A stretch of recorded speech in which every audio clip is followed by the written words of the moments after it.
আপনারা জানেন কি জানি না, গতকালকে সম্ভবত উত্তর 24 পরগনা বনগাঁতে দুটো ছেলে পাকিস্তানের পতাকা নিয়ে এক জায়গায় টাঙাচ্ছে। খবর পেয়েছেন কি?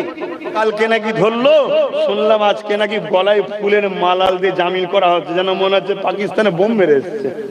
দেশের মধ্যে পাকিস্তানের পতাকা। কিছুদিন আগে পূর্ব মেদিনীপুরে একজন কমনাল ভূত বেরিয়েছে, জানেন তো নাকি? 20টা না কটা পতাকা এক জায়গায় বের করে ফেললো পর পর পর পর করে। আরে এত পতাকা ছিল কোথায় তোর কাছে? এরা কারা? এরা ভারতীয় সেজে, দেখবেন অনেক সময় নকলের গায়ে টিকা থেকে নকল হইতে সাবধান। এসব দেশভক্তির নামে এরা দেশের বিরুদ্ধে কাজ করছে। এদের কাছে দেখুন পটপট করে পতাকা বেরিয়ে যাচ্ছে। আমি চ্যালেঞ্জের সাথে বলতে পারি, টোটাল এই নূরপুর গ্রামে যদি আজকে একটা পাকিস্তানের পতাকা বার করতে পারে, আমি জীবনে এই গ্রামে আসা বন্ধ করে দেবো। আমি চ্যালেঞ্জ করছি, একটা পতাকা নেই কেন? এদের তো না থাকাটাই স্বাভাবিক। কেন? এদের কাছে থাকবে নিজের শান, নিজের মান, নিজের ঐতিহ্য, নিজের গর্ব। আমার তেরঙ্গা, আমার হিন্দুস্তানের পতাকা, ঠিক না বে ঠিক? বলুন ইনশাআল্লাহ, বলুন আলহামদুলিল্লাহ। আমরা গর্বিত, আমরা ভারতীয়। কেন? আল্লাহ এই দেশ আমাদের বাপ আদমকে পাঠিয়েছিলেন। জোরে বলুন সুবহানাল্লাহ। একসাথে পতাকা বেরিয়ে গেল ফটফট করে, পতাকা কোনো পুরানো হয়ে গেল। কথা বুঝে আসছে? যাই হোক, সে বিষয়ে আমি যাচ্ছি না। আমি যেটা বলতে চাইছি, তাদেরই দলের লোক হঠাৎ করে আবার গতকালকে দুটো পতাকা টাঙাচ্ছে, দুজন মিলে পাকিস্তানের পতাকা টাঙাচ্ছে। ওই পতাকায় আবার কি লিখেছে? এখন ওই স্লোগানটা যদি আমি মাইকে দিই, ওইটুকু স্লোগান কেটেই কালকে ছড়াবে কিছু মানবরূপী পশু। বলুন, ভারতবর্ষের বুকে পাকিস্তানের পতাকা লাগিয়ে এবং দেশ বিরোধী স্লোগান দেবে, এই গাদ্দারদের ফাঁসির দরকার আছে না নাই? ফাঁসিটা দেবে কে? সব জায়গায় যদি ভারত বিরোধী লোক বসে থাকে, সব জায়গায় যদি দেশ বিরোধী লোক বসে থাকে, তা শাস্তিটা দেবে কে? গতকালকে নাকি ধরলো, শুনলাম আজকে নাকি গলায় ফুলের মালাল দিয়ে জামিন করা হচ্ছে, যেন মনে হচ্ছে পাকিস্তানে বোম মেরে এসছে। এই হচ্ছে দের লাইফ। এরপরও মুসলমানকে দেশদ্রোহী তকমা খেতে হয় না, হয় না? মুসলমানকে গাল খেতে হয় না, হয় না? গত কালকেরটা দেখার পরে তো আমি চিন্তা করছি, পলগোয়েতে হামলাটা করলো কারা? শুনছেন না শোনেননি? কত কালকেরটা দেখার পর আমি ভাবছি, হামলাটা করলো কারা? এবার তো ব্রেনে অন্য জিনিস ঢুকছে। যারা দেশের মধ্যে পাকিস্তানের পতাকা টাঙাতে পারে, আর তাদেরকে যদি দেশের প্রশাসন ব্যবস্থা জানার পরের দিন জামিন করে দেয়, তাহলে উপর থেকে নিচের পর্যন্ত সব কি হচ্ছে বুঝতে পারছেন? আমার দেশটা ধ্বংসের দিকে যাচ্ছে। তাহলে দেশকে মিটাবার জন্য, দেশের অমুসলিম ভাইদেরকে মারার জন্য দেশের মধ্যে গাদ্দার থাকতে পারে না, পারে না? যে গাদ্দার পতাকা টাঙাতে পারে অন্য দেশের, সেই গাদ্দার থাকতে পারে না, পারে না? কিন্তু আমাদের এরপরও মুসলমানকে গাল খেতে হয় না, হয় না? এরপরও মুসলমানকে বিভিন্ন রাজ্যে আজকে উচ্ছেদ করা হচ্ছে না, হয়নি? এরপরও বিভিন্ন রাজ্যে মুসলমানকে কাতলে আম করা হচ্ছে না, হয়নি? আমার রাজ্য আনিস খান থেকে আবু সিদ্দিক থেকে শুরু করে থানার পুলিশ দিয়ে পিটিয়ে মারা হয়েছে না, হয়নি? এর কারণটা কি? এর কারণ কি? এর কারণটা বললেই তো আমার কিছু ভাইদের কষ্ট হয় যে হুজুর এই কথা বলবে কেন? এর কারণ একটাই, ওরা দেশ বিরোধী কাজ করার পরও পরের দিন জামিন পায়, ওরা পাকিস্তানের পক্ষে থাকার পরও পরের দিন জামিন পায়। আমরা দেশের জন্য জান দিবার পরও জেলে ঢুকি, আর বেরোবার রাস্তা থাকে না। কারণ একটাই, ওদের বাপ দাদা নানা গোষ্ঠী সব নেতা মন্ত্রী এমএলএ সব জায়গায় ওদের বসে আছে, আমাদের কেউ নেই। তাই ওদের যা কিছু করে অমনি বলে ছেড়ে দাও, আমার লোক, ছেড়ে দাও, ও আচ্ছা ঠিক আছে যান, মিটে গেল। আর আমরা কিছু না করার পরও আজ ফাঁসছি কেন? আমাদের কেউ নেই। আর আমাদের মাথায় যারা বসে আছে বড় বড় সব হুজুর মুফতি মৌলানা সেজে, সব বেশি 95টা দালাল। 95টা কি? কষ্ট হচ্ছে নাকি? আনবেন না, আমি এমনি আশা বন্ধ করে দিয়েছি, এমনি আশা বন্ধ করে দিয়েছি। তা বলে ঘরে বসে নেই বাপজান আমার, আল্লাহ শুকর ঘরে বসে নেই। কেন? আমি বাপ অন্যায়কে অন্যায় বলার নাম হলো ঈমান, আর ন্যায়কে ন্যায় বলার নাম হলো ঈমান। তুমি মুসলমান দাবি করছো, ইমানদার দাবি করছো, অন্যায়কে অন্যায় বলতে পারো না, কিসের তুমি ইমানদার, কিসের তুমি মুসলমান?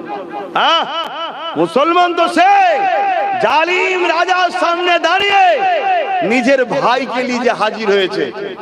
একজনের নাম মুসা আলাইহিস সালাম, আর একজনের নাম হচ্ছে হারুন আলাইহিস সালাম। বাকি আর কেউ নেই, সবাই জালিম। ফেরাউন সৈন্য ভর্তি, সেখানে গিয়ে মুসা নবী হক কথা বলছে। আরে এর নাম, ইনার নাম, এটাই তো ইসলাম, এটাই তো মুসলমান। কথা মাথায় ঢুকছে না? ঢুকে নেই। তুমি বলতে যদি নাও পারো, কমসে কম যারা বলে তাদেরকে তো সাপোর্ট করো। কি পাও না, আল্লাহ মিটাচ্ছে।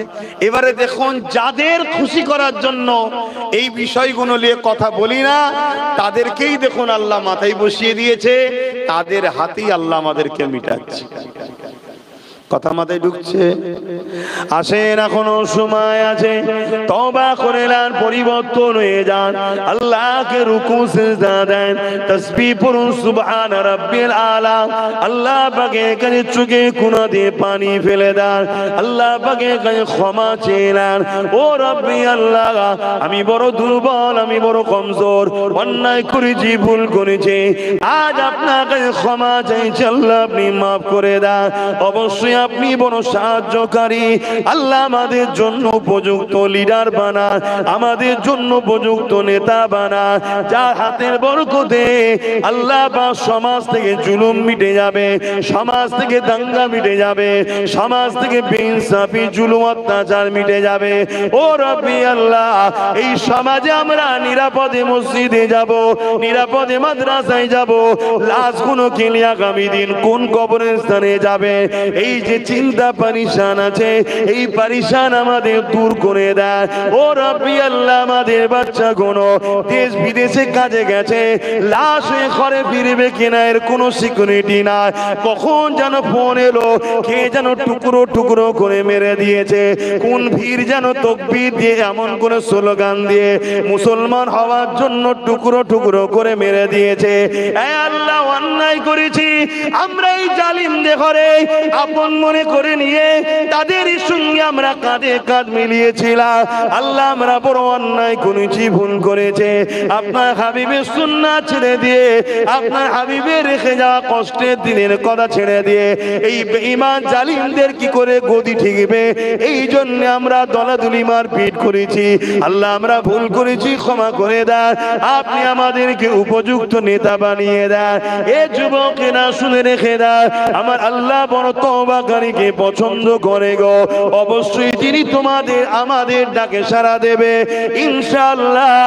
সেদিন বেশি দূর নয়, জালিমকে মিটিয়ে আল্লাহ পাক তোমার আমার বাচ্চাদের জন্য একটা সুন্দর সমাজ ব্যবস্থা করে দেবে। আরো জোরে বলুন সুবহান।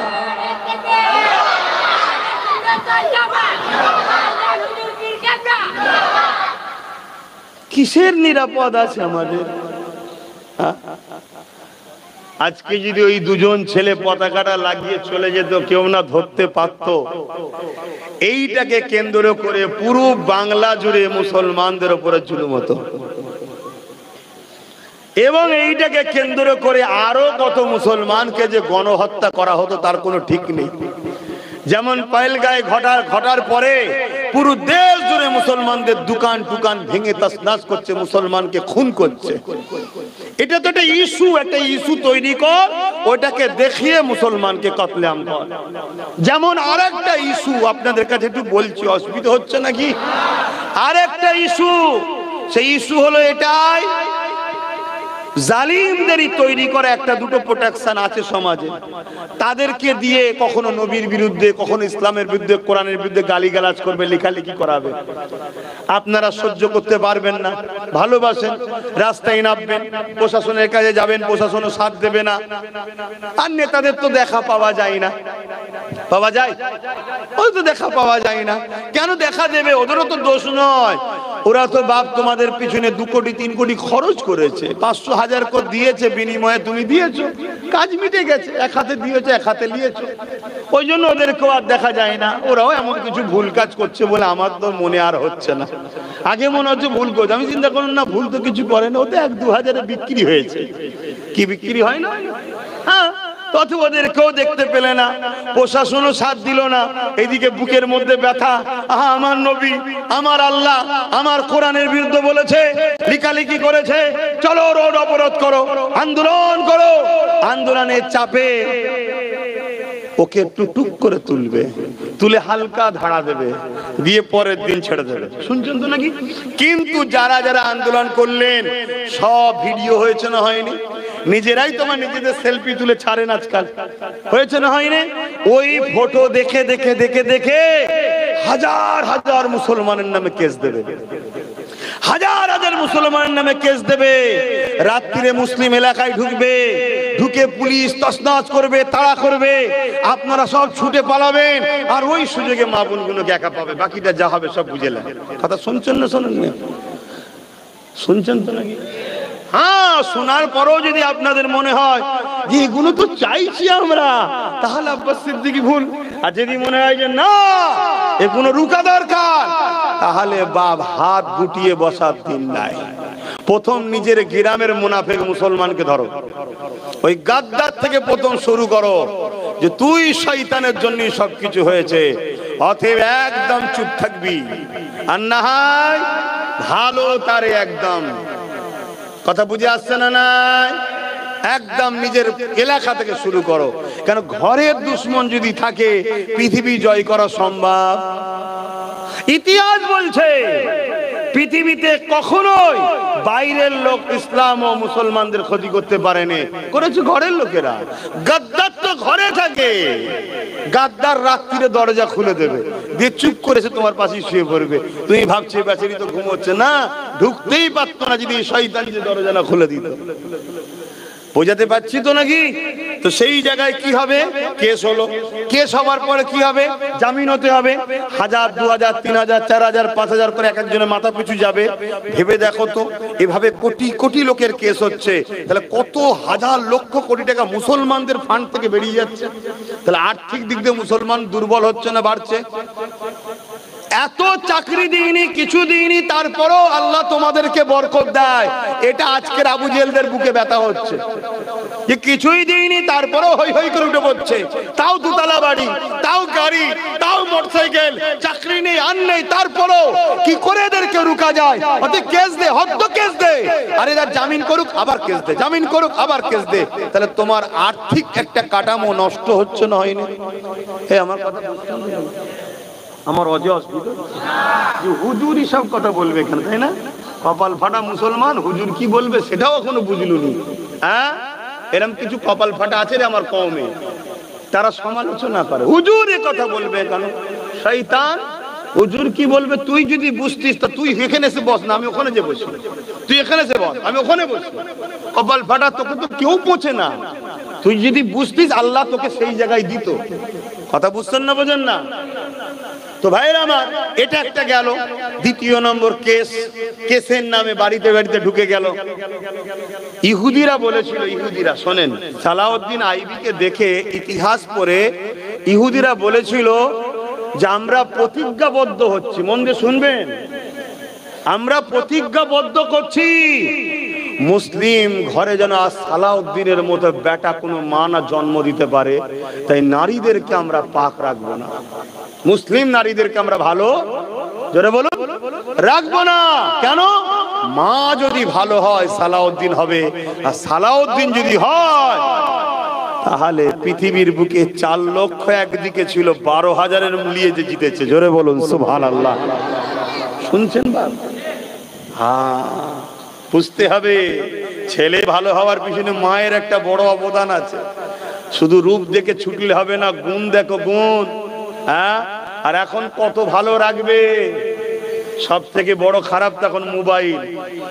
কি মোবাইলে হয়তো তোমার স্ত্রী কোরআন শুনছে, ভালো ওয়াজই শুনছে, খারাপ কিছু নয়, মেয়েটা হয়তো ভালোই মেয়ে, আল্লাহ কার এরম ভালো মেয়ে আছে, নেই কে বলেছে, শুনছে, কিন্তু দাজ্জালি ফিতনা দেখো কেমন, হঠাৎ করে একটা অর্ধ উলঙ্গ আন্ডার প্যানেলে অ্যাড দিচ্ছে, ছেলে চলে এলো।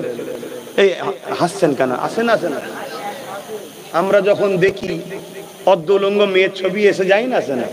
হ্যাঁ, একবার নয় আস্তাগফিরুল্লাহ বললো, দুবার নয় আস্তাগফিরুল্লাহ বললো, তিনবার নয় বললো, আর একবার তো মনে হবে কি বলতে চাইছে, একবার দেখি। এক কথা মাথায় ঢুকছে, আরে খারাপটার কথা বলছি নি, ভালোটার কথা বলছি বাপ। তাহলে ভালোটাও খারাপ হচ্ছে না, হয় না? কেন? সালাউদ্দিনের মতো বেটা যেন না হয়ে যায়। তাহলে আজকে কি হচ্ছে? দ্বিতীয় নম্বর, বাড়ি বাড়ি হামলা। হ্যাঁ, আর খেয়ে দিয়ে কাজ নেই, সব রাত্রিরেই ঢোকে। কি ভুল বলছে না বলেনি? হ্যাঁ, রাত্রিরে ঢুকবে, এটাও সংবিধান বিরোধী কাজ। রাত্রিরে ঢুকবে কেন? কেন দিনের বেলা আসতে পারো না? দিনের বেলা এসে বলতে পারো না? না, আরো অনেক কিছু পাপাচার হয় যেগুলো আমি আর বলছি না, বুঝে লাও বাপ। 3 নম্বর আর কি হবে? 3 নম্বর যে কটা আছে, একটা দুটো কথা আজ নাই কাল, কাল নাই পরশু ধরবে। ধরার পরে এত পিটা পিটবে, ওর লাইফটাকে নষ্ট করে দেবে। এটা একটা পরিকল্পনা চলছে। এই কিছুদিন আগে আমডাঙ্গাতে, উত্তর 24 পরগনায়, একজন কেউ একটা ছবি লিখেছে, সেই ছবিতে হুজুর পাক সাল্লাল্লাহু আলাইহি ওয়াসাল্লামের নাম দিয়েছে। আমি জানি ওটা হুজুর নয়, আমি জানি ওটা হুজুর নয়। কেন? আমার আল্লাহ জানে দুনিয়ায় কিছু কিছু জারজ সন্তান, অবৈধ সন্তান আসবে যারা আমার হাবিবকে অপমান করবে। এই আল্লাহ আমার হাবিবের কোনো ফটো ছবি কিছুই রাখেনি, এই জারজ সন্তানরা পাচ্ছে না। তো তারা একটা আনুমানিক করে কিছু তৈরি করেছে, তৈরি করে বলছে এটা আমার নবীর নাম দিয়ে বলছে উনি, আর তারপরে সেখানে নোংরা আরো কিছু জিনিস করেছে। কথা বুঝে আসছে? এইটাকে আবার আমার কম অনেকে দেখার পরে শেয়ার করে, আমার কম অনেকে এইসব জিনিস পেলে বা শেয়ার করে। শেয়ার করা মানে জানবে এই নোংরাটাকে তুমি আরো 10 জনের কাছে প্রচার করলে তুমিও কিন্তু আসামি। এগুলো বোঝো, এগুলো বোঝো। তো যাক, সেইটাকে নিয়ে আমডাঙ্গার এলাকার লোকেরা থানায় গেছে, প্রশাসনকে বলেছে। প্রশাসন কোন স্টেপ লাইনে কি করে নেবে ভাই? প্রশাসন স্টেপ নিতে পারবে? কেন নিতে পারবে না? ওপর থেকে যদি না হুকুম আসে, তাই তো নাকি? হ্যাঁ, স্টেপ লাইনে। স্টেপ যখন লাইনে, স্বাভাবিক মনে কষ্ট হয়েছে, রাগ হয়েছে, লোকেরা নেমে পড়ে যে রোড অবরোধ করব, চলো রোড অবরোধ করে ফেললো।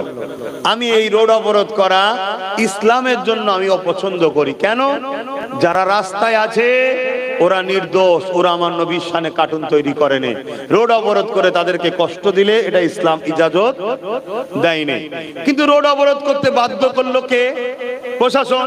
আর প্রশাসনকে না যাওয়ার জন্য বাধ্য করেছে কে? আমরাই যাদেরকে উপরতলায় পাঠিয়েছি। কি একটু বলেন না, লজ্জা করছেন কেন? তাহলে মূল আসামি ঘুরিয়ে ফিরিয়ে কারা? আমরাই। বলুন না আমরাই। হ্যাঁ, স্বীকার করুন। স্বীকার করলে মার কম হবে, আর না স্বীকার করলে আল্লাহ ডবল মারবে। তো সেই জায়গায় কি হলো, এবারে চাপে পড়ে ছেলেটাকে তুললো, হালকা কেসের ধারা দিয়ে জামিন টামিনের ব্যাপার সহজ করে দিল। কিন্তু পরের দিনে কি হলো, যারা যারা আন্দোলন করেছিল তাদের সব নামে কেস হচ্ছে। এইবারে তাদেরকে তাড়া করছে, ধরছে, ডিস্টার্ব করছে, পিটছে। দেখলেন আমার কথা মিলছে? এই পরিকল্পনা চলছে। আগামীতে আরো অনেক পরিকল্পনা হবে। এই সব কিছুর জন্য দোষী কারা? আমরা। স্বীকার করুন, স্বীকার করুন। আর মনে রাখবেন, আমাদের মধ্যে মাথায় টুপিতে মুখে দাঁড়িয়ে রেখে মোল্লা মলি সাহেব মাথায় বসে আছে 95%। যারা দেখবেন শুধু বলবে না না না না না না, রাজনীতি করি না, কিন্তু নেতাদের সঙ্গে ফটো তোলে। এগুলো হলো কালপিট বদমাই, এইগুলো হচ্ছে সব থেকে বড় গাদ্দার। কথা বুঝে আসছে না? না, এই গাদ্দার গুলোকে চিনুন, না হয় কিন্তু আরো ঠকতে হবে, আরো রক্তে হবে। মনে রাখবেন। এরপরও বলে যাচ্ছি, হ্যাঁ, মানুষ মাত্র ভুল হতে পারে। যদি কেউ নিজের ভুল বুঝে পরিবর্তন হয়ে তওবা করে ফিরে আসে, অবশ্যই আল্লাহ তাকে ক্ষমা করে দেবে, তার নিয়ে আমার কোনো বক্তব্য থাকবে না। কেননা মানুষ মাত্র ভুল হতে পারে, পরিবর্তন হওয়াটা হলো দায়িত্ব। এ যুবকেরা, কোন একটা মানুষ হয়তো ভেবেছিল এই রাস্তাতেই কামিয়াবি রয়েছে, কিন্তু আজ যদি সে বুঝতে পারে না এই রাস্তাতে কামিয়াবি নেই, ধ্বংস রয়েছে, সে যদি পরিবর্তন হয়ে যায়, অবশ্যই আল্লাহ তাকে যখন ক্ষমা করে দেবে, তার বিষয়ে আমার কোনো বক্তব্য রাখা উচিত হবে না। কিন্তু পরিবর্তন যদি এই সময় না হয়, আর কবে হবে? যেখানে কেন্দ্র জালিম সরকার ক্ষমতার জোরে ইসলাম বিরোধী আইন তৈরি করে দিল, মসজিদ আজকে নিরাপদে নাই, মাদ্রাসা নিরাপদে নাই, কবরস্থান নিরাপদে নাই, ইসলামের অকাপ সম্পত্তি কোনো নিরাপদে নাই। এই জায়গাতে যদি এখনো পরিবর্তন না হয়, আর কবে হবে? আর আমার রাজ্যে যিনি রয়েছে তিনি বলছে দিল্লি যাও, বলছে না, বলেন? তাহলে এও কত বড় 2 নম্বর দেখছেন? হ্যাঁ, সে যে ছিল মুসলিম দরদি, কিন্তু আসল মুখের ঘুম এবার উঠছে, অরিজিনাল রূপ এবার বেরোচ্ছে। কথা মাথায় ঢুকছে তো নাকি? এখন কোন মুসলমানের আবার কষ্ট হচ্ছে না তো? যদি কষ্ট হয়, ঘরে যে বিক্স লাগিয়ে দিয়ে বালিশে মুখ দিয়ে কাঁদকে যায়। এখানে মসজিদ মাদ্রাসার লড়াই এসে গেছে, এখানে তোর এই বেঈমান নেত্রীর জন্য এখানে কথা বলতে হবে না, তাহলে তোমার ঈমান গেছে, লোক জেনে যাবে কাফের হয়ে গেছে। মরে গেলে পায়ে দড়ি বেঁধে ভাগারে ফেলে দিতে হবে, জানাজা পড়া যাবে না, কারণ কুকুর মরা আর মুসলমান মরা এক। শুনছেন তো নাকি? হ্যাঁ, এবারে দেখছি যে লোক সমাজে বলা যাবে না, তো লোক তো ঘরে যে ভিক্স লাগিয়ে দিয়ে কম্বল মুড়ি দিয়ে কানকে যায়। কত বড় ধোকা দিল বলেন তো? হ্যাঁ, বললো বিজেপি আমাকে জিতাও, আর আজকে যখন কেন্দ্র বিল করেছে ইসলাম বিরোধী, তখন ইনি বলছে বাংলায় আন্দোলন নাই, দিল্লি চলে যাও। তাহলে আমাদেরও তো উচিত ভোটের সময় বাংলায় ভোট নাই, দিল্লি যাও বলা দরকার আছে না? না, প্রত্যেকটা ইমানদার বলবে, আর মুনাফিক মুসলমান বলবে না। প্রত্যেকটা ইমানদার আগামী দিন বলবে, আর যারা মুনাফিক তারা বলবে না। হ্যাঁ, এ যদি ক্ষমা চেয়ে যে হ্যাঁ আমার এটা বলা ভুল হয়েছে ভাই, আমার ক্ষমা করে দাও, আমি তোমাদের সাথে আছি, আমি সুপ্রিম কোর্টে যাচ্ছি, কেস করব, নিন্দা বিল পাস করছি, তাহলে ভাই আমার কথা আমি উইথড্র করে নিচ্ছি। কথা তার আগে পর্যন্ত এই বেঈমানকে সাপোর্ট করা ইসলাম অনুযায়ী হারাম। কারণ এই মসজিদ মাদ্রাসার দুশ্মন, গাদ্দার এই মসজিদ মাদ্রাসার। শুনছেন তো নাকি? হ্যাঁ, এবার নিতে হয় না, না নিতে হয় চলে যাবে যেদিন, সেদিন বুঝবে। আমি আব্বাস সিদ্দিকীও চিরস্থায়ীর জন্য আসিনি, এজন্যই হক কথা বলে যাচ্ছি। কিয়ামত দিন আল্লাহকে বলবো যে আল্লাহ, আপনার হাবিব বলেছিল সব থেকে বড় জিহাদ হলো জালিম শাসকের বিরুদ্ধে কথা বলা। জালিমের বিরুদ্ধে কথা বলেছিলাম যেদিন তোমার মসজিদ মাদ্রাসার বিরুদ্ধে লেগেছিল। কিন্তু খোদা, মাথায় টুপি দিয়ে মুখে দাঁড়িয়ে রেখে বড় বক্তা মলি সাহেব সে যে একদল দালাল ঘুরে বেরিয়েছিল, যারা কমকে জবাই করেছে, কমকে ক্ষতি করেছে, কোটি কোটি টাকায় বিক্রি হয়েছে। আমাদের ধ্বংস শুরু কবে থেকে হলো? যেদিন বাবরি মসজিদের বিরুদ্ধে সুপ্রিম কোর্টের মতো একটা কোর্ট থেকে সংবিধান বিরোধী একটা রায় বেরোলো, সেদিন আমার ভারতের একদল উলামা মুল্লারা বলেছিল যে একটা মসজিদ যাচ্ছে যাক, আমরা শান্তি চাই। আমি ওই দিন বুঝেছিলাম এদিনের মুসলমান ভারতের এবারে শেষ হবে, কারণ গাদ্দারেদের মাথায় বসে আছে। অথচ ইসলাম কি বলছে? নিজের পরিবার, বাপ বাচ্চা কুরবান হয়ে যাক, সত্যকে কখনো কুরবান করো না, ইনসাফকে কখনো কুরবান করো না, মিথ্যাকে কখনো মাথা তুলে দাঁড়াতে দিও না। তাতে তোমার ছেলেকে যদি কতল করতে হয়, শহীদ করতে হয়, ফাঁসি দিতে হয়, শাস্তি দিতে হয়, তাও দাও, মিথ্যা যেন কখনো মাথা না তোলে, সত্যের জয় হোক। কথা মাথায় ঢুকছে না? ঢোকে না। কিন্তু এই গাদ্দাররা কি বলেছিল? হ্যাঁ, আর কত গাল দিয়েছে আমাকে, বাপ তুলে মা তুলে গাল দিয়েছে না, দেয়নি?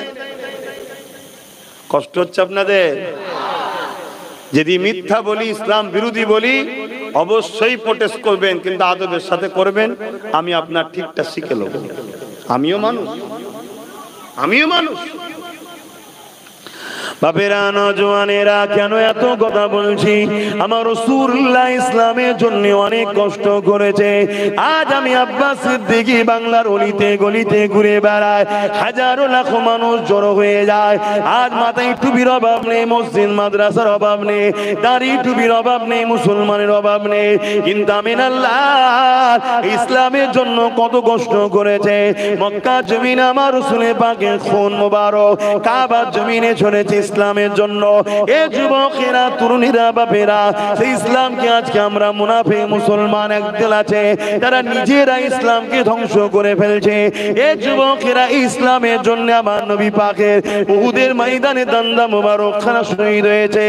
এ যুবকেরা, গরিবের পক্ষে, অসহায়ের পক্ষে, ইনসাফ ইনসানিয়াতের পক্ষে, নাই সত্যের পক্ষে আল্লাহ নবী জানান দাঁড়ানোর জন্য আমার নবী পাকের জীবনে এমনও দিন গেছে আল্লাহ নবী গাছের পাতা ফলমূল খেয়ে পাহাড়ে জীবন ধারণ করেছে। এমনও দিন গেছে আমার নবী পাক সিজদায় পড়ে গেছে। মক্কা জালিম আবু জেহেল উতবা সাইবারা আমার নবী পাকের পিঠে পচা দুম্বার ভুঁড়ি চাপিয়ে দিয়েছে। এই ইসলামের জন্য এত কষ্ট করেছে। আজকে সেই ইসলামকে নিয়ে কোন মোল্লা মৌলভী সাহেব পীর পীরজাদা খেলা করবে, এ যুবকেরা জ্বরে জান থাকতে আমি ছেড়ে দেবো না। আল্লাহ যদি মাইক দেয় আর সামনে যদি লোক বসিয়ে দেয়, তাদেরকে 47 পিছনে দাঁড়ালো, সেখানেও ইনশাআল্লাহ এই কথাই বলবো, যারা আমার নবীর দ্বীনের দুশমন তারাই হলো প্রকৃত আতঙ্কবাদী, তারাই হলো প্রকৃত সমাজ বিরোধী, তারাই হলো প্রকৃত জমিনের উপরে মানবরূপী দুপায়ে পশু। এতে আমার কোনো টেনশন নাই, চিন্তা নাই। কেন? আমি আমার গবেষণা রিসার্চে দেখেছি মুহাম্মদ রাসূলের জীবনটা কোনো কল্যাণ নাই, উত্তম ভালোবাসা। যেখানে নবীর আদর্শে পৃথিবীতে নাই শান্তি প্রতিষ্ঠিত হয়েছে, সেই নবীকে তুমি মানো না আলাদা বিষয়, কিন্তু সেই নবীর বিরোধীকারী যারাই হবে, মনে রাখবেন আর এক কদম গিয়ে বলছি কোরআনের কথা, আল্লাহ তাদেরকে বলেছে তারা হলো যার সন্তান। শুনছেন তো নাকি? সে যদি দাড়ি চেঁচে হয়, সে যদি দাড়ি রেখেও হয়, সে যদি টুপি না পরো হয় বা টুপি মাথায় দিয়ে হয়, সে যদি জুব্বা না থাকে বা জুব্বা পরো যদি হয়, নবী পাকের বিরোধীকারী হলো কোরআনে আল্লাহ জানাচ্ছে যার সন্তান। আল্লাহ বলেছে, আপনাদের অসুবিধা হচ্ছে?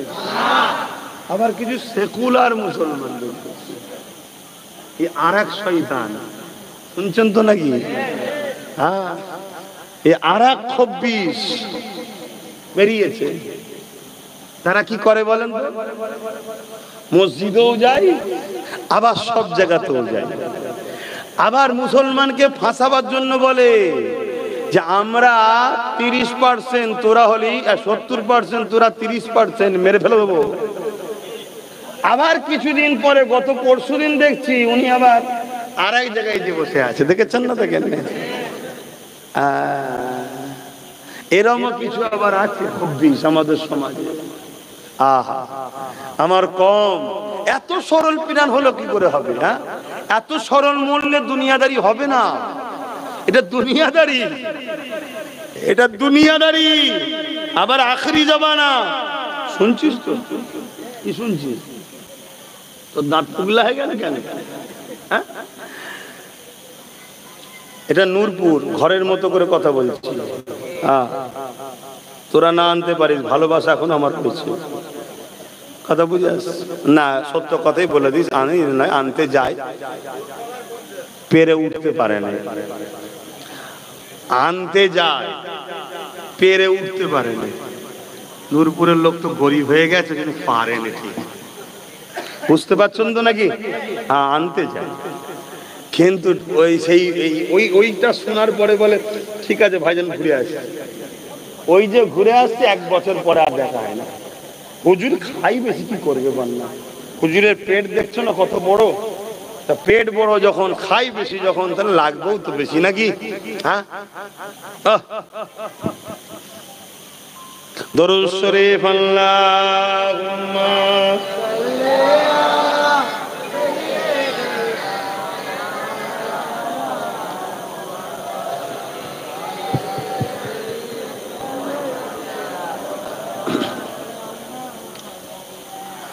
যাদের হৃদয়ে আছে আল্লাহর ভয়,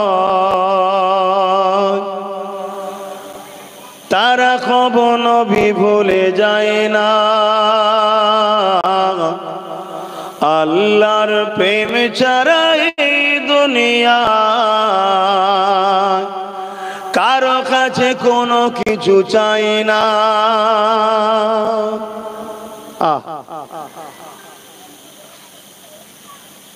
যাদের হৃদয়ে প্রকৃত আল্লাহর প্রেম আছে তারা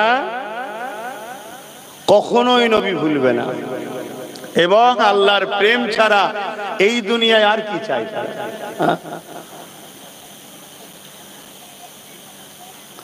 যাদের হৃদয়ে আছে আল্লাহর ভয়, তারা কবো নবী ভুলে যায় না। আল্লাহর প্রেম ছাড়া এই দুনিয়া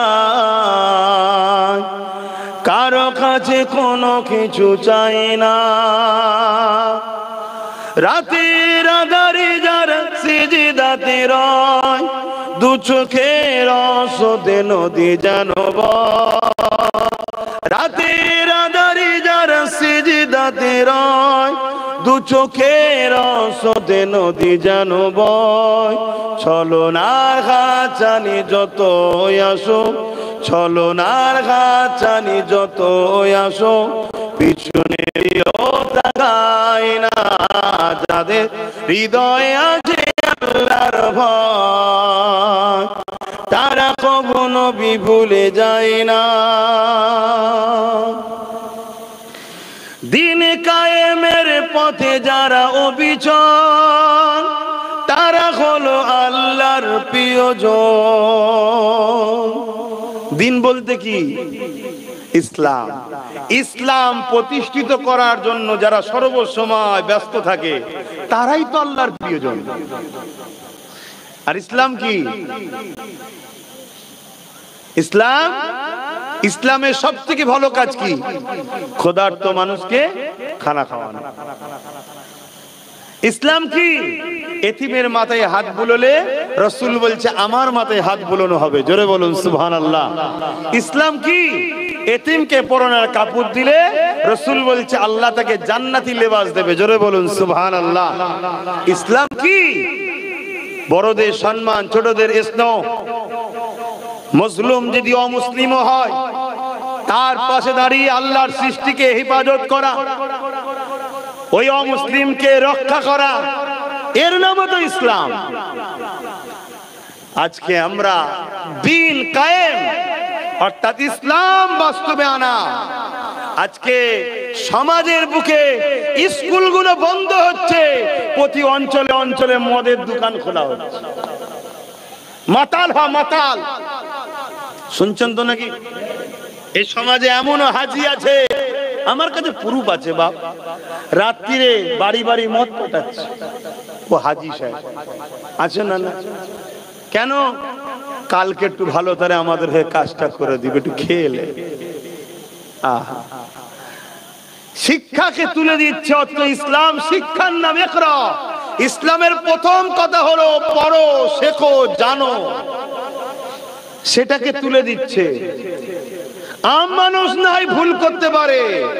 আমরা মোল্লা মুলি সাহেব গুনের হুঁশ নাই, সমাজ থেকে ইসলামকে মুছে দিচ্ছে, আমাদের খেয়াল নাই। আমাদের তো প্রত্যেকটা মসজিদের খুতবায় বলা দরকার, প্রতিটা মজলিসে কথা বলা দরকার যে নেশার কারণে সমাজে ক্রাইম হচ্ছে, নেশার কারণে সমাজে নারীদের সংসারগুলো ডিভোর্স হচ্ছে, নেশার কারণে তিলোত্তমা বোন খুন হয়ে গেল, নেশার কারণে আজকে সমাজে অ্যাক্সিডেন্ট হচ্ছে, নেশার কারণে যুব সমাজ সংসার জীবন নষ্ট হয়ে যাচ্ছে, কাজ কারবার নষ্ট হচ্ছে। এই নেশাকে ব্যান করা দরকার। কি দরকার আছে? না না না, ও যে জাহান্নামে যায় যাকে যাক, আমার হালুয়া রুটি হলেই হলো, দে দে, এই সব চলছে। তো অসুবিধা হচ্ছে, আপনাদের অসুবিধা না হওয়াটাই স্বাভাবিক। তো মানতেই মানবেন, না মানতেই ফেলে দেবেন, মিটে গেল। কিন্তু দুশ্মন আমার বাড়ছে। কে দুশ্মন? আমার বাড়ছে, ডেলি ডেলি দুশ্মন বাড়ছে, আপডেট হচ্ছে, দুশ্মন বাড়াই ডেলি ডেলি। আর আমিও জানি ও যত দুশ্মন বারে বারুকে যাবে, তকদির আল্লাহর কুদরতি হাতে আছে। জোরে বলুন সুবহানাল্লাহ। আমি যখন হক কথা বলছি, ভুল কিছু যখন বলিনি, টেনশন লিবার কোনো কারণও না। খোদা যদি আমাকে ওই মাকাম দেয় যে মাকাম হযরতে খালিদ বিন ওলীদ আল্লাহর কাছে রোজ চাইতো, কি আল্লাহ আমি আপনার দ্বীনের জন্য, আপনার সৃষ্টির জন্য, ইনসাফ ইনসানিয়াতের জন্য, মুহাম্মদ রাসূলুল্লাহর জন্য, হকের জন্য আমি আল্লাহ গরিবের জন্য, জালিমদের বিরুদ্ধে আমি সংগ্রাম করতে যাই। আল্লাহ মজলুমদের সাথী হই, জালিমদের অস্ত্রের আঘাতে আমি যেন শহীদ হয়ে যাই। আল্লাহ আমি শহীদ হয়ে যাই, এ দরজা যেন আমায় পায়। রোজ দোয়া করে। 120 থেকে 25টা লড়াই করেছে। 120 থেকে 25টা লড়াই খালিদ বিন ওলীদের নেতৃত্বে আল্লাহ বিজয় দান করেছে। জোরে বলুন সুবহানাল্লাহ। কিন্তু 120-25টা লড়াইয়ের পর একদিন, এবারে হায়াত তো সবার শেষ হবে রে বাবা, একদিন বিছানায় শুয়ে আছে, ইন্তেকালের সময় হয়ে গেছে। খালিদ বিন ওলীদের চোখ দিয়ে পানি গড়াচ্ছে। স্ত্রী জিজ্ঞেস করছে আপনি কাঁদছেন কেন? আমার বড় আফসোস, আমাকে আল্লাহ শহীদ কেন করলো না? কেন এত বড় দরজা, শহীদের দরজা কি? যে অবস্থায় ইন্তেকাল করবে কিয়ামতের দিন ওই অবস্থায় উঠবে, ওই অবস্থাতেই আল্লাহ তাকে বেহিসাব জান্নাত দেবে। জোরে বলুন সুবহানাল্লাহ। হায় হায়, কত বড় কপাল আব্বাসের হয়েছে বলে মনে হচ্ছে না। কথা বুঝছেন না, বোঝেন না? পাপী গুনাহগার মানুষ, যদি এত বড় কপাল হয় তো বিরাট নসিবের ব্যাপার। আরে মরতে তো আজ নাই কাল হবে, আমাকেও হবে, তোমাদেরও হবে। পালিয়ে বাঁচবে কোথায়? তেল মাখিয়ে মাখিয়ে কতদিন চালাবে? কি আব্বা জান বলবেন তো, কতদিন চলবে? আমি মুরব্বীকে খুব চিনি, কথা বুঝে আসছে তো নাকি? অতএব পালিয়ে যাবার কোনো উপায় আছে? আওয়াজ জোরে, পালিয়ে যাবার উপায় আছে? আরে চোখের সামনে দেখা যাচ্ছে দাদু দাদি বেঁচে আছে, নাতি পুতা চলে গেছে, চোখের সামনে ঘটছে, কত ছোট ছোট মানুষ চলে যাচ্ছে। আহা, হক কথা বলো। যদি বলতে না পারো, নীতিটা ঠিক করো, হকের পক্ষে নীতি ঠিক করো, তাতে 10 জন থাকো, মজবুত থাকো। বাকি কারো বিরোধেরও দরকার নেই, মিশারও দরকার নেই। কেন? তোর নীতি আলাদা, আমার নীতি আলাদা। ভাই তুই তোর রাস্তায় চলে, আমাকে আমার রাস্তায় চলতে দে। কথা মাথায় ঢুকছে তো? বাপজান আমার, খালিদ বিন ওলীদকে তিনার স্ত্রী জিজ্ঞেস করছে আপনি কাঁদেন কেন? তখন বলছে আমার বড় স্বপ্ন ছিল আমি আল্লাহর জন্য, আল্লাহর রাহে শহীদ হব, কিন্তু 120-25টা লড়াই করলাম, প্রত্যেকটা লড়াইয়ে আমি বিজয় হয়েছি। এমনকি রোমের 2 লক্ষ সৈন্য ছিল। কত? একটু বলুন। 2 লক্ষ। খালিদ বিন ওলীদ হুজুর মাত্র 3000। আবার 3টে সিপাহসালার আগে ছিল 3 জনই শহীদ হয়ে গেছে। 4র্থ নম্বরে খালিদ বিন ওলীদের হাতে ইসলামের ঝান্ডা এলো, এই প্রথম। এর আগে তো উনি ইসলামে ছিলেন না। ইসলামে আসার পরে ইসলামের যুদ্ধের নেতৃত্ব ঝান্ডা সিপাহসালার হিসেবে এই প্রথম আসলো। রোমের বিরুদ্ধে 2 লক্ষ সৈন্যর মোকাবেলায় মাত্র 3000। আল্লাহ সেখান থেকে তিনাকে বিজয় দিয়েছে। জোরে বলুন সুবহানাল্লাহ। ভাবতে পারছেন? ভাবতে পারছেন? আর আজকে আমরা এত এত শুনছেন, এত আমরা শুধু বলছি কি হবে, কি করব, কি করে পারি। আবার যদিও বা 2-4টে ছেলে ভাবে চল, অমনি আবার কেউ এসে বলবে ওসব চলবে না, ইসলামে খেলাফত চলে। হ্যাঁ, ইসলামে খেলাফত চলে। কত বড় দালাল! হ্যাঁ, ইসলামিক রাষ্ট্র নাকি এটা খেলাফত চলবে? হ্যাঁ, এটা ইসলামিক রাষ্ট্র? হ্যাঁ, এটা তো সর্বধর্মের লোকের। এখানে যে সংবিধান অনুযায়ী যে সিস্টেম আছে তার মধ্যে দিয়েই আমাদেরকে করতে হবে। কিন্তু ইসলাম বিরোধী কোনো কাজকে অ্যাকসেপ্ট করা যাবে না। আমার সংবিধান ইসলাম বিরোধী কোনো কাজ করতে বলেছে নাকি যে অ্যাকসেপ্ট করতে হবে? না, মানুষকে স্বাধীন দিয়েছে। কথা বুঝে আসছে না? না, তাহলে সেই জায়গায় আবার কেউ যদি মন নেয় তাকে আবার দমিয়েও দেওয়া হচ্ছে। এই একটা পরিকল্পনা চলছে। যা হযরতে খালিদ বিন ওয়ালিদ নিজের স্ত্রীকে বলতে লাগলো, আমার প্রাণের স্ত্রী, আমার শরীরের অঙ্গগুলোকে দেখো, কোন একটা জায়গা পাও কি যে জায়গাতে কাটার চিহ্ন নাই? এ নওজোয়ান তরুণেরা, হযরতে খালিদ বিন ওয়ালিদ হুজুরের স্ত্রী শরীরকে চেক করতে লেগেছে। চেক করতে করতে বলছে এমন কোন জায়গা পেলাম না, হয় নেজার আঘাত, না হয় তীরের আঘাত, না হয় বল্লমের আঘাত, নয় তরোয়ালের আঘাত, পুরো শরীরটায় আঘাতে ভরা, কিন্তু তথাপিও আমি শহীদ কেন হলাম না? আল্লাহ পাক আমাকে এই দরজা কেন দিল না? ওই সময় খালিদ বিন ওয়ালিদকে তিনার স্ত্রী বলেছিলেন, আপনি মনে দুঃখ নেবেন না, পৃথিবীর কার ক্ষমতা আছে আল্লাহ পাকের তরোয়ালকে ভেঙে দিতে পারে? আল্লাহ তো আপনার নাম দিয়েছে সাইফুল্লাহ, আল্লাহ তরোয়াল। এই জন্য আল্লাহ আপনাকে কারো কাছে শহীদ হতে দেননি। এ যুবকেরা, তরুণীরা, বাপেরা, শহীদের কতটা মর্যাদা, শহীদের কতটা দরজা, শহীদের কতটা ইজ্জত সম্মান।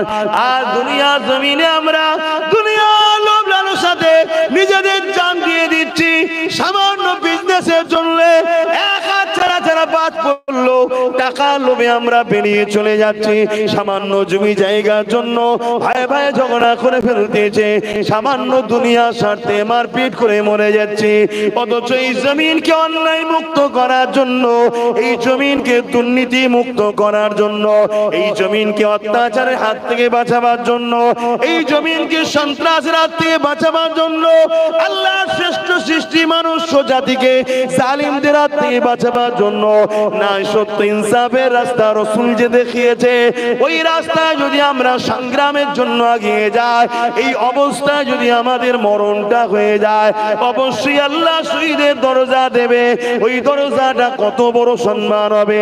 কিয়ামতের দিনে আল্লাহ জান্নাতি দিগকে বলবে, হে আমার জান্নাতীরা, তোমরা দুনিয়া জমিন থেকে এসেছো আমার জান্নাতে, আমার জান্নাত তোমাদের কি পছন্দ হয়েছে বলো?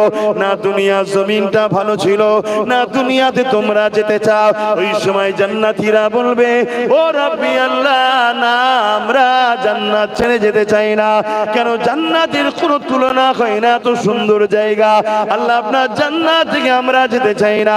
কিন্তু একদল মানুষ দাঁড়িয়ে যাবে, ও রাব্বি আল্লাহ, আমরা আপনার দুনিয়া জমিনে যেতে চাই। আল্লাহ পাক বলবে, বান্দারে, দুনিয়ায় কি এমন মজা পেয়েছো আমার জান্নাতে ওটা পেলে না? ওই সময় বললেন, আল্লাহ পাক, অবশ্যই আপনার জান্নাত বড় সুন্দর, তবে দুনিয়াতে একটা মজা পেয়েছি, ওই মজাটা আপনার জান্নাতে পাচ্ছি না। কি মজা বান্দারে? ওই সময় বান্দা বলতে লাগবে, ও রাব্বি আল্লাহ, দুনিয়া জমিনে আপনাকে খুশি করার জন্য, আপনার হাবিবের দেখানো রাস্তা সুন্নাত তরিকায় চলার জন্য দুনিয়ার মানুষ আমাদের জুলুম করেছে, আমাদের উপরে অত্যাচার করেছে। আমরা ন্যায়ের পক্ষে শক্ত হয়ে দাঁড়িয়েছিলাম, হকের পক্ষে দাঁড়িয়েছিলাম, আপনার দ্বীনের পক্ষে ছিলাম, ইনসাফ ইনসানিয়াত ন্যায় মানবতা সত্যের পক্ষে ছিলাম। এই হকের পক্ষে দাঁড়ানোর জন্য দুনিয়ার জালিমরা আমাদেরকে হত্যা করে দিয়েছিল, যখন আমাদেরকে তারা কতল করে দিচ্ছিল, শহীদ করে দিচ্ছিল, আপনার রাস্তায় শহীদ হওয়ার সময়টা যে মজা পেয়েছিলাম, যে আল্লাহ আমাদেরকে বানিয়েছে, আল্লাহর জন্যই মরণ হচ্ছে, এই মরণের মজাটা আপনার জান্নাতেও না। আরো জোরে বলুন সুবহান।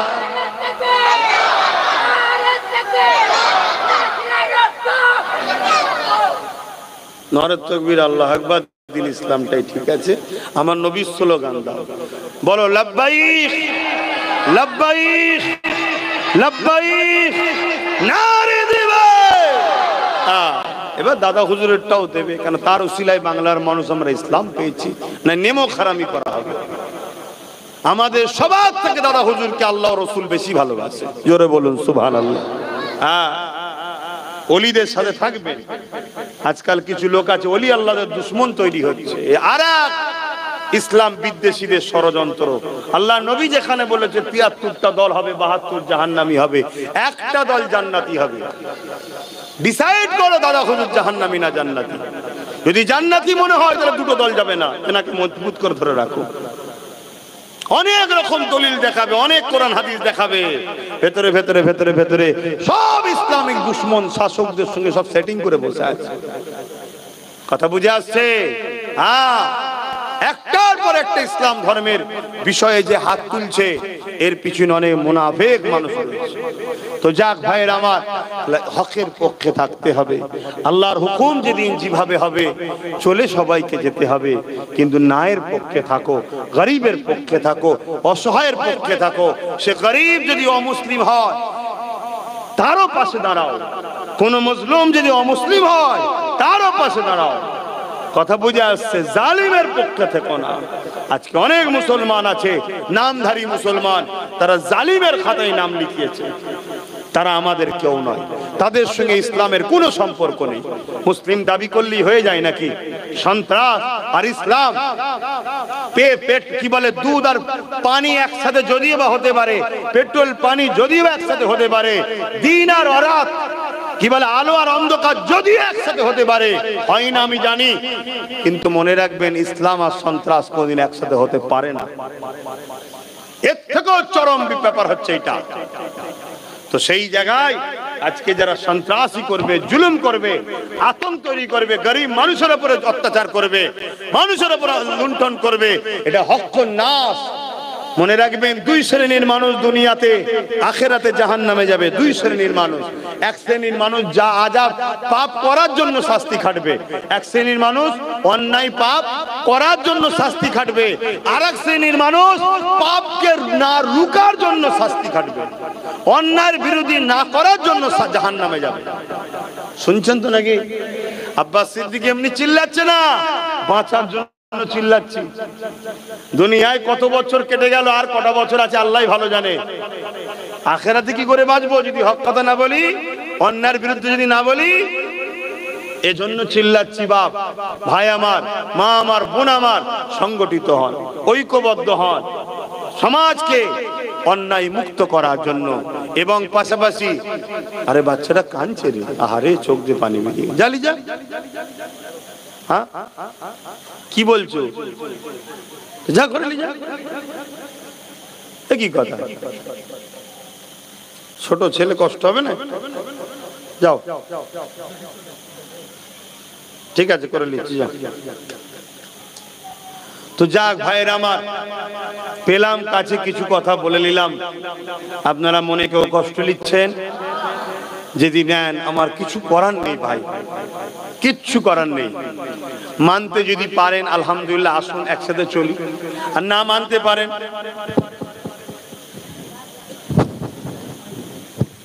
মেমোরি থেকে বাদ দিয়ে দেবেন, মিটে গেল। কথা বুঝে আসছে? আপনি আপনার রাস্তায় চলুন, আমি আমার রাস্তায় চলি। আর যদি মানতে পারেন তাহলে একসাথে আসুন, একসাথে চলি। ওয়াকাফ কে বাঁচাতে হবে। ওয়াকাফ সম্পদ আমাদের, এটাকে বাঁচাতে হবে। তার আগে আসুন একটু সালাম দিয়ে নি, সংক্ষেপে একটু ওয়াকাফে দু কথা বলে দোয়া করবো। ইয়া নবী সালাম। থাক, এটা খোলো।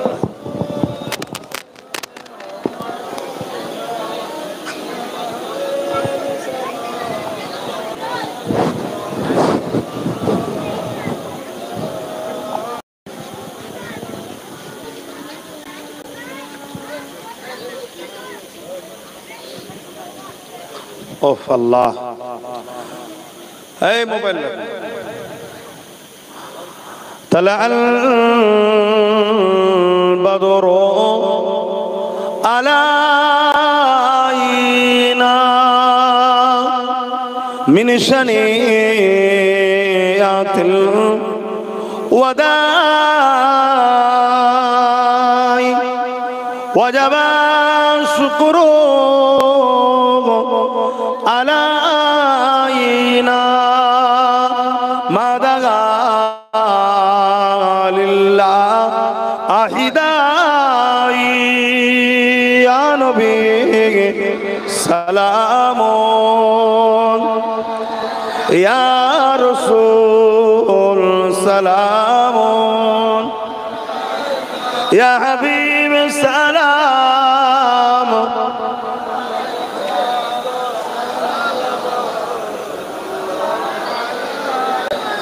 কঠিন হাসরের দিনে কি আছে মোদের কপালে গুনাহগার উম্মাত আপনার লইবেন সঙ্গে মাহশরে ইয়া নবী সালামুন ইয়া রাসূল সালামুন ইয়া হাবিব সালাম সালাবাতুল্লাহ সকলে গায়ে বসুন বালাগাল উলা বিকামালিহি কাসাবাত দুজা বিজামালিহি হাসানাত জামিউ বিসালিহি সাল্লু আলাইহি ওয়া আলিহি আল্লাহুম্মা সাল্লি আলা সাইয়্যিদিনা মাওলানা মুহাম্মদ ওয়া আলা আলিহি। বাপজান আমার, দোয়া চাইবো তার আগে সংক্ষেপ কথা। ওয়াকাফ আমার কওমের প্রচুর মানুষ এখন জানে না এই বিষয়টা কি। ইসলাম ধর্মে কোন মানুষ যদি আল্লাহর রাহে কোনো জিনিসকে উৎসর্গ দান করতে চায় সেটাকে বলা হয় অফ করা। এই অফ দু ধরনের হয়, একটা অকফে লিল্লাহ আর একটা অকফে আওলাদ। একটা মালিকানা আওলাদ থাকে কিন্তু অফ করে দেওয়া হয় যাতে করে সন্তান ওই জায়গার জমিগুলো বিক্রি করে দিতে না পারে, তাদের পুতা টুতা কোনো বিপদে পড়ে যাবে। আর অকফে লিল্লাহ হলো যেটা আল্লাহর রাহে উৎসর্গ করে দেওয়া। এ জমিও কখনো বিক্রি হয় না। এ জমিকে ভাড়া দিয়ে বা বিভিন্নভাবে খাটিয়ে যে সম্পদ হবে ওটা মসজিদে মাদ্রাসায় যে উদ্দেশ্যে দেবে, কোনো জমিন মসজিদের জন্য, কোনো জমিন মাদ্রাসার জন্য, কোনো জমিন গরিব ছেলেদের পড়াশোনার জন্য, কোনো জমিন গরিব মুসলিমের উপকারের জন্য, এই জন্য একটা বোর্ড আছে, এটাকে বলা হয় ওয়াকাফ বোর্ড। তারা পরিচালনা করে, কন্ট্রোল করে। ঠিক তেমনই হিন্দু ভাইদেরও ঠিক এরকম সম্পদ আছে, যেটা আমাদের সমাজে মিথ্যা প্রচার চলছে যে ওনাদের নাই আমাদের আছে, অতএব আমাদেরটা ব্যান্ড করতে হবে। না, ওনাদেরও আছে। ওনাদেরটা বলা হয় দেবত্ব সম্পদ। আদিবাসীদেরও রয়েছে জল জঙ্গলের সম্পদ, খ্রিস্টানদেরও আছে, শিখ আছে, পাঞ্জাবি, সব সম্প্রদায়ের অর্থশালীরা তাদের ধর্মের মানুষের ডেভেলপমেন্ট করার জন্য, এডুকেশন, ধর্মীয় কাজে খরচ করার জন্য এসব অ্যাসেট জমি জায়গা দিয়ে গেছে। তো ভারতবর্ষে মুসলমানদের ওয়াকাফ সম্পত্তি কম বেশি 28 থেকে 29 লক্ষ বিঘে জায়গা। ভাবতে পারছেন কতটা? 28 থেকে 29 লক্ষ বিঘে জায়গা। কিছু বুঝতে পারলে? 28 বিঘে নয়, 28 লক্ষ বিঘে জায়গা। মাথায় ঢুকছে? এই জায়গা দীর্ঘ বছর ধরে বেদখল হয়ে আছে। এই জায়গাকে নিয়ন্ত্রণ করার জন্য একটা কমিটি হয়েছিল। সেই কমিটি এই জায়গাগুলোকে তত্ত্বাবধান করে। তার যা অর্থ হয় 7% তারা নেয়। কথা বুঝে আসছে? বাকি যার যেটা খরচ করা তাদেরকে খরচ করতে হয়। কিন্তু দুঃখের বিষয়, 4 আনা খরচ হয়, 12 আনা লুটা হয়। এটা যুগ যুগ ধরে চলে আসছে। তাই আমাকে আল্লাহ যতদিন বড় করেছে, 10 বছর কম বেশি হলো এই ওয়াকফকে বাঁচাবার জন্য আমি আন্দোলন করছি। নিশ্চয়ই কম বেশি আপনারা জানেন, যারা আমার সঙ্গে জুড়ে ছিলেন বা জুড়ে আছেন। 10 বছর কন্টিনিউ কিন্তু আমার এই কাজ চলছে, ওয়াকফ বাঁচাও। কেন, ওয়াকফ জায়গার উপরে মসজিদও আছে, মাদ্রাসাও আছে, কবরস্থানও আছে। আর আগেকার সময়ে মানুষ কি করতেন, মৌখিক দান করতেন। চলো এই 2 বিঘে জায়গাটা আমি কবরস্থানকে দিয়ে দিলাম, এই 2 বিঘে জায়গা মসজিদের, এই 2 বিঘে মাদ্রাসার। কথা বুঝে আসছে? আর সব কিন্তু ভিআইপি জায়গা, যাতা জায়গা নয়, আরো কোটি লক্ষ কোটি টাকার সম্পদ। কথা বুঝে আসছে?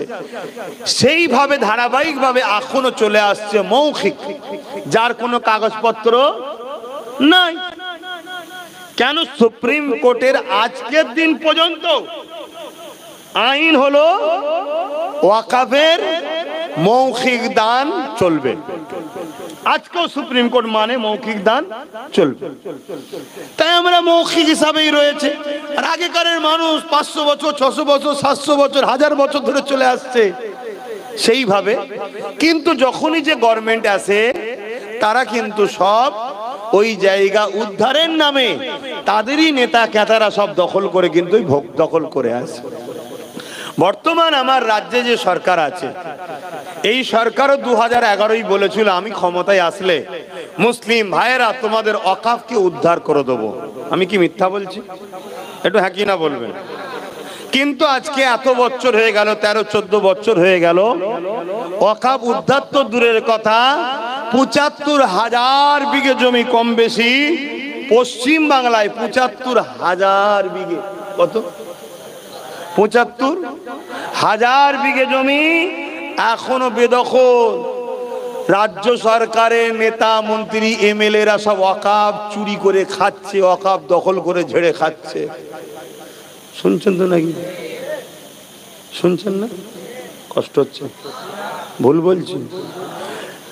উত্তর 24 পরগনা বীর আব্বাস আলী গোরাচাঁদ হুজুরের 900 বিঘে জায়গা, মাত্র 92 শতক, 3 বিঘেও নাই।